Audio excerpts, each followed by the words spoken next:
দুপুর 1:28।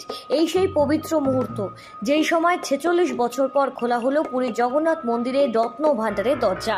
বিধানসভা ভোটে জিতে ক্ষমতায় এলে পুরীর এই রত্ন ভাণ্ডার খোলার প্রতিশ্রুতি দিয়েছিল গেরুয়া শিবির। তবে সেই মতো পুরীর রহস্যময় এই কোষাগারের দরজা আজ খোলা হলো ঠিক দুপুর 1:28। এই সেই পবিত্র মুহূর্ত, যে সময় খোলা হয় পুরীর জগন্নাথ মন্দিরের রত্ন ভাণ্ডারের দরজা। 1978 সালে শেষবারের মতো এই মন্দিরের কোষাগারের দরজা খোলা হয়েছিল। এদিকে রত্ন ভাণ্ডারে থাকা গয়না, অন্যান্য অলংকার, অন্যান্য সম্পদের তালিকা তৈরির প্রক্রিয়ায় স্বচ্ছতা বজায় রাখতে আরপিএফ এর সাহায্য নেওয়া হয়। রত্ন ভাণ্ডারের সামগ্রীর তালিকা তৈরির সময় রিজার্ভ ব্যাংকের প্রতিনিধিরাও সেখানে উপস্থিত থাকেন এবং 1978 সালে যখন রত্ন ভাণ্ডারের সামগ্রীর তালিকা তৈরি হয়েছিল, সেবার 70 দিন লেগেছিল সেই কাজ সম্পন্ন করতে। 46 বছর পর পুরীর জগন্নাথ মন্দিরের রত্ন ভাণ্ডারের দরজা খোলা হয় এবং রত্ন ভাণ্ডারের দরজা খুলে তার ভিতরে সামগ্রী দেখার জন্য পর্যাপ্ত আলোরও ব্যবস্থা করা হয়। এর আগে 1805 সালে প্রথমবার সরকারিভাবে জানা গিয়েছিল যে পুরীর রত্ন ভাণ্ডারে কি আছে। এই রত্ন ভাণ্ডার আদতে 11.8 মিটার উঁচু একটি মন্দির, যা প্রায় 209 বছর আগে পুরীর তৎকালীন কালেক্টর চার্লস গোম দাবি করেছিলেন। এই রত্ন ভাণ্ডারে ময়ূরপঙ্খী আকারের মুকুট থেকে শুরু করে সুন্দর কারুকার্য করা সোনা রূপোর গয়না রয়েছে এখানে। প্রায় 209 বছর আগে পুরীর তৎকালীন কালেক্টর চার্লস গোম দাবি করেছিলেন রত্ন ভাণ্ডারে ময়ূরপঙ্খীর আকারের মুকুট থেকে শুরু করে সুন্দর কারুকার্য করা দেবতাদের সোনা রূপোর গয়না সমস্তটাই রয়েছে। শতাধিক মোহর থাকার কথাও তিনি উল্লেখ করেছিলেন। এরপর 1950 সালে Shri Jagannath temple administrative act কার্যকর করা হয়। সেই সময় এই রত্ন ভাণ্ডারের সোনাদানার পরিমাণ আরও গুণ বেশি হয়। 46 বছর আগের তথ্য অনুসারে পুরীতে জগন্নাথ দেবের রত্ন ভাণ্ডারে মোট 454টি সোনার গয়না ছিল, যার ওজন আনুমানিক 12,838 ভরি। 293টি রূপোর গয়না রয়েছে, যার ওজন 22,153 ভরি।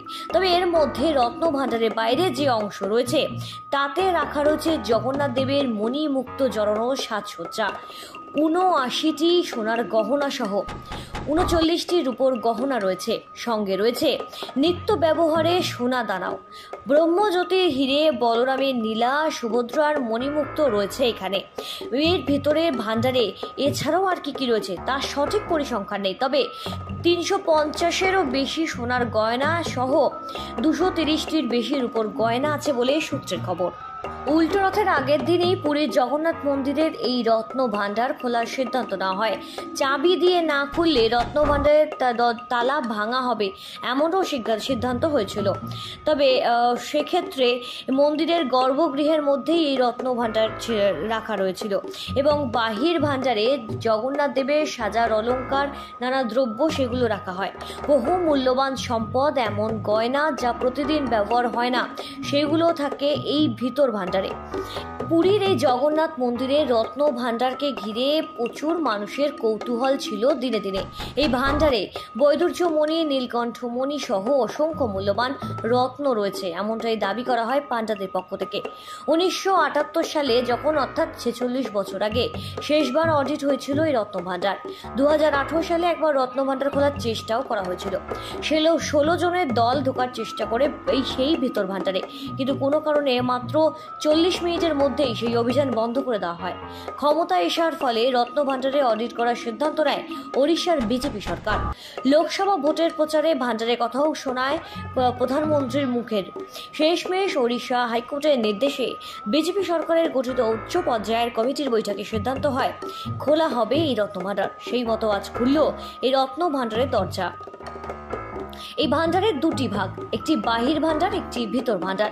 জগন্নাথ দেবের যা কিছু আভূষণ থাকে সেগুলো বাহির ভাণ্ডারে, আর ভিতর ভাণ্ডারে থাকে মূল্যবান সামগ্রী সহ অলংকার। বছরে 15 দিন বাহির ভাণ্ডার খোলা হয়, বন্ধ থাকে 350 দিন। বহু বছর খোলা হয়নি ভিতরের ভাণ্ডারটি। শোনা যায় রত্ন ভাণ্ডারে রয়েছে অসংখ্য কাঠের সিন্দুক, সেইগুলোর উচ্চতা 3 ফুট, লম্বায় 9 ফুট। 1978 সালে অডিট অনুসারে রত্ন ভাণ্ডারে রয়েছে 1333 রকমের অলংকার। তবে আজ রত্ন ভাণ্ডারের ভিতর থেকে কোনো সম্পদ বাইরে আনার কাজ হয়নি। এদিন শুধুমাত্র এই রত্ন ভাণ্ডারের ভেতরের অংশটি ঘুরে দেখেন 11 সদস্যের বিশেষ দল। ফলে দরজা খুললেও রত্ন ভাণ্ডারের রহস্য কিন্তু এখনো কাটেনি। ব্যুরো রিপোর্ট, সঠিক বার্তা।